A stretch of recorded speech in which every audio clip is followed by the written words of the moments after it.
Welcome to the Glucose Neverlies podcast, where science meets real-life experience to empower diabetes management. I'm John Pemberton. I've lived with type 1 diabetes since 2008 and have spent nearly 20 years mastering both the science and art of managing it. Through personal experimentation, published research, and my work as a diabetes specialist dietitian, I've gained deep insights into what truly makes a difference. When my son Jude tested positive for type 1 diabetes antibodies, I realised that all the knowledge in my head was wasted if I couldn't communicate it in a way that was clear, actionable, and easy to come back to. So I built the Glucose Neverlies education programme, a free online resource designed to teach people diabetes management exactly the way I'd want people to understand it if they were looking after my son. After battling a functional motor disorder for many years and recently experiencing a major depressive episode, I was eventually pulled out of that hole by my friends, family, and professionals who helped me get back to being me.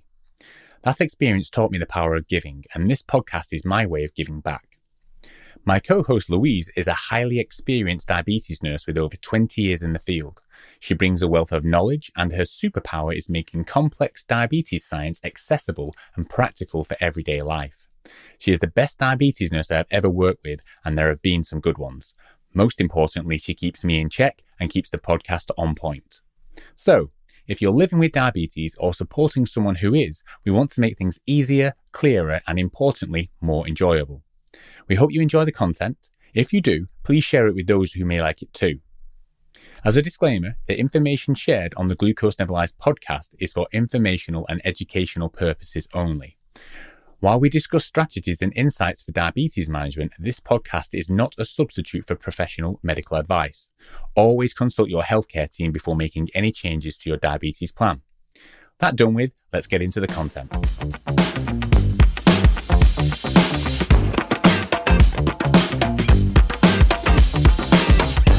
Welcome to the Glucose Neverlies episode 2, and this is all about the Tandem T-Slim with Control IQ. Essentially, with great power comes great responsibility. So just as a bit of a recap from the last session, Louise and I went through what AID therapy is, the 4 systems available, and maybe some decision-making criteria. And then what we said we'd focus on the next few episodes is each of those systems, a little bit more of a deep dive into how they work, and most importantly, how to get the most out of them, either as a person with diabetes or as a healthcare professional who's supporting people who are using this system. So have you got any reflections from the last episode? Anything you wanted to think about? No. Okay, that's fine. So I guess we'll sort of kick off with really the tagline for that, which the tagline for the Control IQ, which is with great power comes great responsibility. And we talked a lot about in the last episode of the beauty of the T-Slim and the Control IQ is that the user sets the basal rates, which then determines where the algorithm starts from. And then the correction factor, which is the insulin sensitivity factor, is the thing that drives how aggressive or how weak the system is at tackling high glucose levels. So it puts the power in the hands of the user or the healthcare team who are supporting the user, which in theory is fantastic if the people who are doing those are skilled, can keep up with things and can manage it effectively. So we're going to discuss some of the functionality. We're going to discuss how you can optimize some of that, and then also think about, who may be most suited to this. So we talked about in the last thing, what are the components that this are? So obviously you've got the Tandem pump to start with, which is obviously the pump with the cannula, and then you've got a sensor. So at the moment you can use the Dexcom G6, G7, and I think in the States, Freestyle Libre 2, and I think in the UK soon enough, the Freestyle Libre 2. And as we discussed in the previous session, all of those sensors are iCGM approved, which means that they're the highest accuracy standards.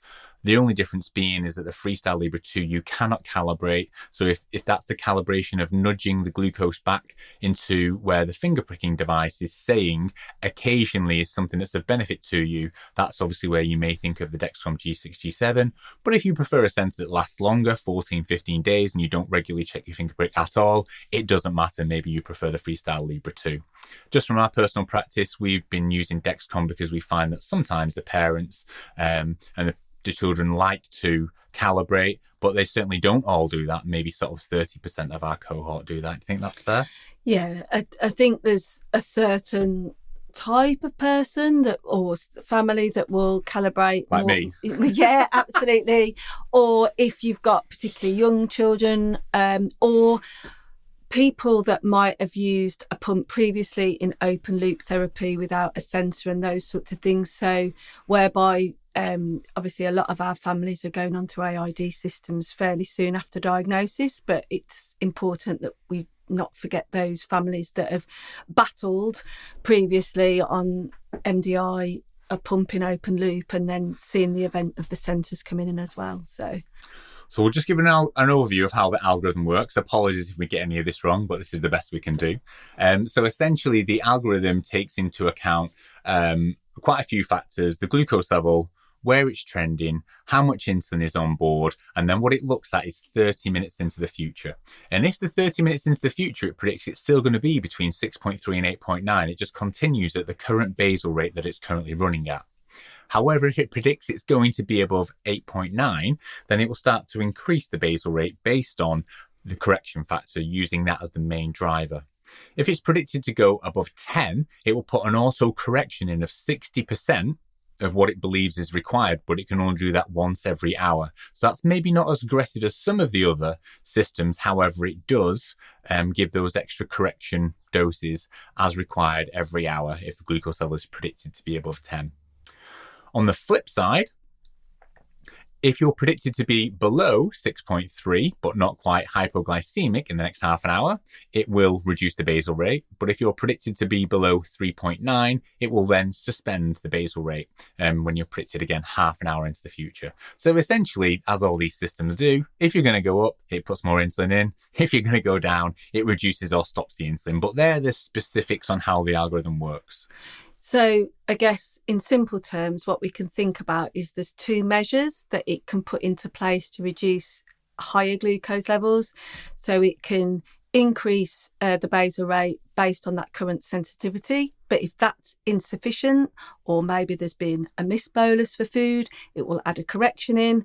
And then on the converse side, it's obviously looking at where it is in the future, and then we'll can suspend that insulin going on in the background as well. And that will all be done without necessarily knowing that that's sort of happening in the background if the pump wasn't looked at, I guess.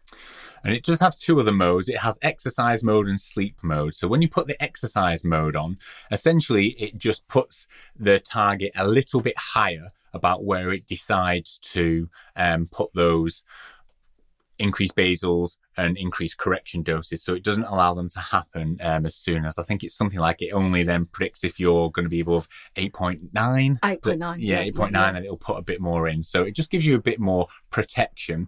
One thing to say is it doesn't stop the auto corrections though. So those still can happen. So what a lot of people do for activity is just do a tiny manual bolus of 0.05, and then that stops the automatic correction bolus that goes in. There's just a pro tip for you.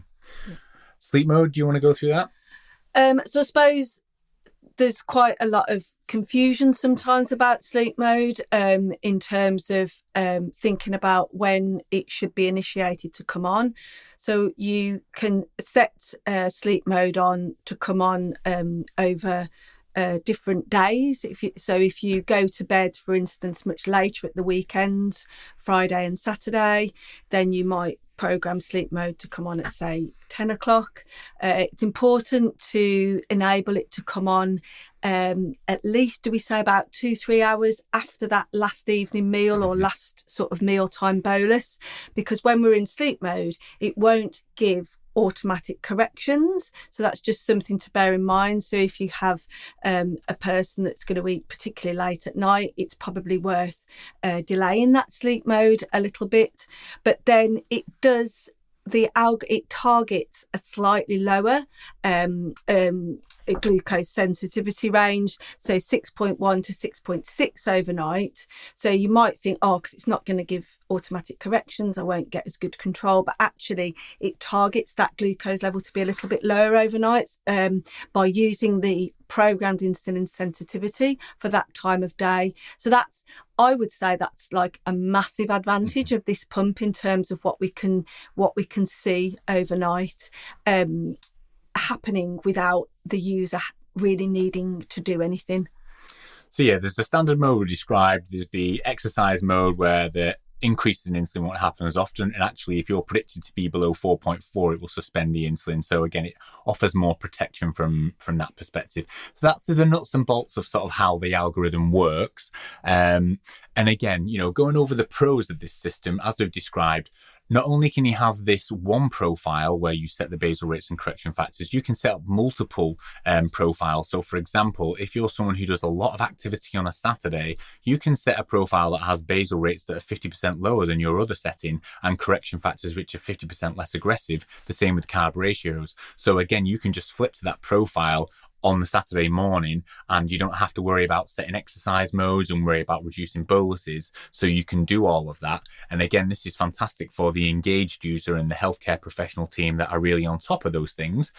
On the flip side, if you're not a user that wants that level of interaction and a healthcare team that are like, wow, kind of this person's come back with 3 different profiles and we need to up the insulin on all of them. Where do I begin? It becomes more challenging to get on top of those things. So again, with every pro, there's a con from that perspective.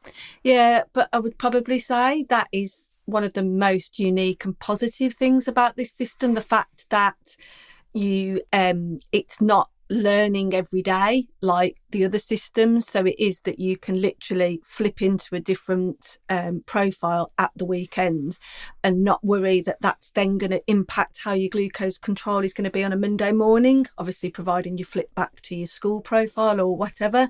But it does, like John says, rely on keeping those sort of profiles up to date. And I guess that is about being able to look at your downloads from a healthcare professional point of view and knowing that they've got those different profiles and which one needs changing and those sorts of things, which can be a little bit more labour intensive, I guess. Yeah. And I think, as we mentioned on the previous podcast, is one of probably the cons of this system is it has an active insulin time of 5 hours, which means if you've given your bolus probably a bit late or underestimated your carbohydrate, because it doesn't differentiate between insulin for food and correction insulin, it thinks that all that insulin that you've given is going to bring is basically correction insulin, when actually a lot of it is to do with the food that's in your stomach. So people can stay sometimes to get a bit frustrated with the pedestrian nature of how aggressive it is, or lack of aggressiveness, for after meal highs. People get around that by doing fake carbs, making the correction factor stronger. It's just something to be aware of. It's like anything. If you understand the challenges, you've always got a solution to manage it. So it's just to be mindful of that, really. Absolutely. So our sort of top things really for optimizing control are, first of all, get your first profile bang on by making sure you get your basal rates and your correction factors working well as is required. And then really from that point, if you need another profile, definitely do one. But the real big learning that we got was we were probably messing around with the basal rates too much and not focusing on the correction factor. When the research came out to say the correction factor is the thing that you need to optimize, we noticed, I think, a significant improvement in terms of timing ranges, because the whole team were kind of on board with making the correction factors more aggressive, which in reality on old style pump therapy, that was the last thing that got adjusted. Now it needs to be the first thing that's adjusted. So it's a bit of a mindset shift. Yeah, definitely overlooked. I think people were traditionally, when we were adjusting, were much more confident in adjusting basal rates, which actually is going to make little difference really, or less difference to that insulin sensitivity. And I guess the other thing is think about handling high fat and high protein meals. The good thing about this pump is it does still offer an extended bolus function. So we know, and we'll link into the show notes, that high fat and high protein meals will cause the delayed food leaving the stomach and also cause insulin resistance. So you often see a real glucose spike later on. So we often teach to increase the carbs that you're eating by 25 to 50%, but do an extended bolus over 2 hours. So in this case, if someone was eating 100 grams, you would dial in 125 or 150, split it half up front, half over the next 2 hours. And that, along with the algorithm, can really ensure those delayed highs are kept on top of. So again, that is an advantage of this system. It does offer the extended bolus function as well. You can only do it over the 2 hours, can't you? That's the 2 hours but as far as it goes. But it is the only one, I suppose, that you can do it like that. Yeah. I mean, obviously, exercise conditions, you want to make sure you get the exercise mode on 90 minutes before you start, ideally. But the benefit of being able to have separate profiles does make this quite unique for people who certainly do very, very different days on the weekend compared to the weekday. So if you're a weekend warrior on the exercise front, this may offer some advantages for you, certainly. So I guess, yeah, those are the key things. We'll obviously cover more in the top 10 tips that will be helpful for people who are choosing a control IQ or have already chosen one. But I guess our sort of takeaways would be, with great power comes great responsibility. Those people who want control and flexibility have to kind of do the work to make sure that the settings get optimized for them. So it's kind of a choice around that, would you say? Yeah, absolutely. The other couple of settings in terms of the weight and the total daily dose, how much do they play into the algorithm, or are we going to talk about that? No, and I think that's a really good question. So I think like most clinics and most people, they're told at the beginning, get your total daily dose and your weight in. And we were doing that as you need to do at the beginning to give the algorithm some parameters. But we went to a specialist T-Slim session, and the head guy from T-Slim was basically saying after the first kind of week, it makes no difference. So it's probably good to keep it updated. But the reality is it's going to make very, very little difference because it's the basal rates and the user set correction factors that drive everything. It's just really safety settings, as I understand it, from the initial as it gets going. Initiation. Yeah. So that's it for this podcast. The next one is going to be looking at the deep dive on the Medtronic 780G, the Hulk, looking at its strengths, its weaknesses, and why people have chose it, how to get the most out of it. So we hope you'll join us then. Cheers.